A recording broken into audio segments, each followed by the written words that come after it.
Prepare to be spaced out for the last time in this series as we show you a rare film, Planet Earth, by the creator of Star Trek, Gene Roddenberry.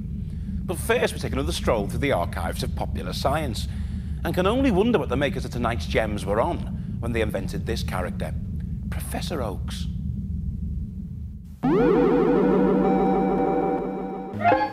Oh, for those vanished summer days when there was plenty of gasoline to take you to the seashore.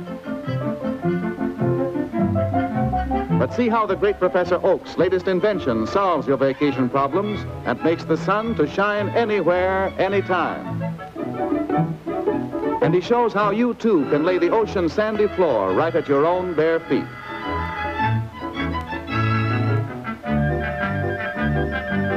And the wily wizard's mystic control over popular science conjures the cosmic forces of nature to produce the ultimate refinement of a day at the beach.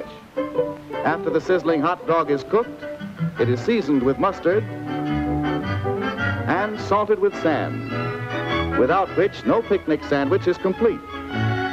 The buttered bun becomes as savory and assault on digestion as if it came from Coney Island. And now the wily wizard's day at the beach is fully rounded out. Rounded out is right, for thanks to popular science and Professor Oakes, the beach is brought to your living room.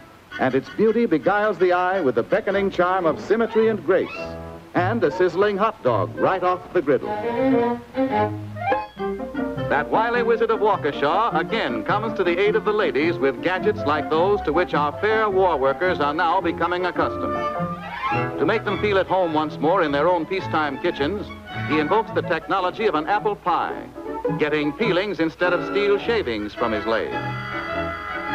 And ladies who yearn for rolling mills and shipyards, here's a nifty to roll pie crust as neatly as you used to roll a battleship's impervious armor.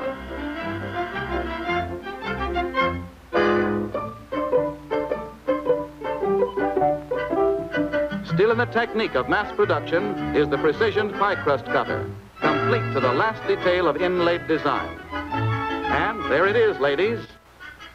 And here is his greatest triumph, dedicated to the ladies now welding for victory. Won't that make them feel at home, while the sputtering torch of their former trade beguiles them back to the old-fashioned notion that a woman's place is in the home. Pastry and mass production, pies from the assembly line, and what a crust.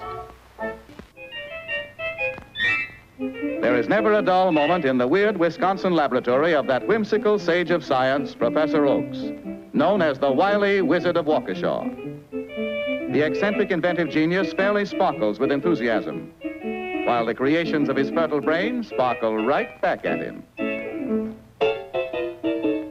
In his off moments, the wizard toys with invisible forces, frivolous atoms bent on mischief. Now and then he has to knock one out.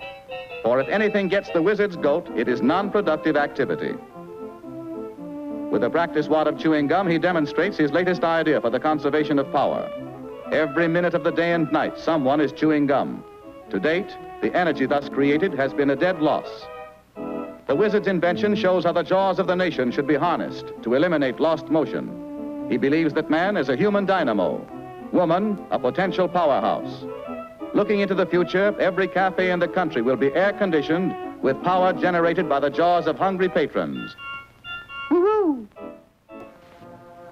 Ladies and gentlemen, the all-glass bathroom of tomorrow made possible by popular science today, where mirror, walls, and every unshadowed corner is brilliant with indirect built-in lights, where the most elaborate coiffure will come forth from the shower unharmed in a single wave. Not even a rubber cap to protect a woman's crowning glory from the soapy spraying waters. And the temperature of the bath is adjusted to individual preference by a simple twist of the wrist. 95 she likes it, and 95 it will be when she gets there with her cake of favorite soap. Elusive, slithering, skidding soap no longer. In captivity, it will yield its perfumed substance to the water itself. It'll be suds when you see it again, suds in a flow that may be as fine as fog. Shoulder-high vertical sprays surround this circular shower bath. As the soap valve is opened, a perfumed sudsy mist envelops her, a stimulating refreshener without endangering her coiffure. The tiled floor is channeled to drain the bath quickly, safely, and thoroughly. The soapy flow is stopped, and clear water, always at 95 degrees, completes my lady's ablutions in the all-glass bathroom of tomorrow.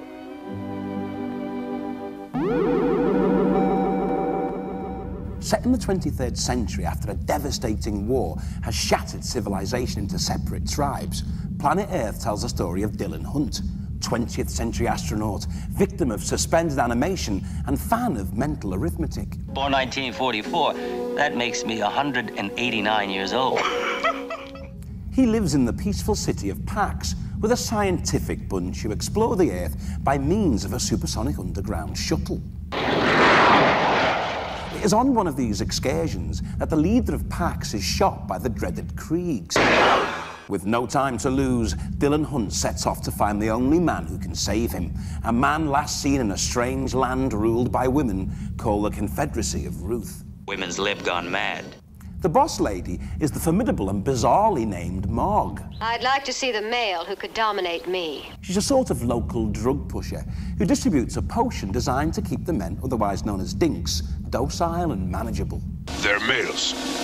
They will not fight. The Confederacy is a very odd place. It's certainly not a place to go if you want a decent meal.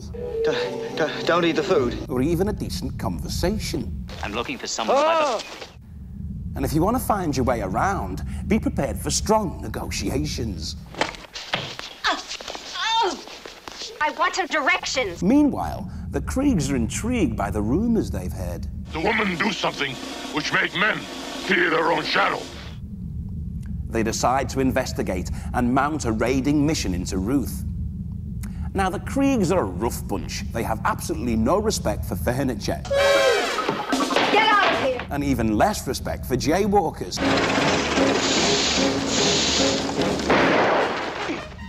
But having said that, their slapstick routines are second to none. Also, if you look closely at the Kriegs, with their Klingon-type features, you can tell that this film is from the same stable as Star Trek. Log entry 324. Planet Earth was first broadcast in America on the ABC network in 1974, and was Gene Roddenberry's attempt to repeat the phenomenal success of Star Trek. It was designed as the feature-length first episode of a new series called Genesis 2, which was unfortunately never made. The ABC executives didn't think the world was ready for another sci-fi series, so they passed and made the $6 Million Man instead. But tonight, for one night only, Spaced Out gives you the rare opportunity to see Planet Earth.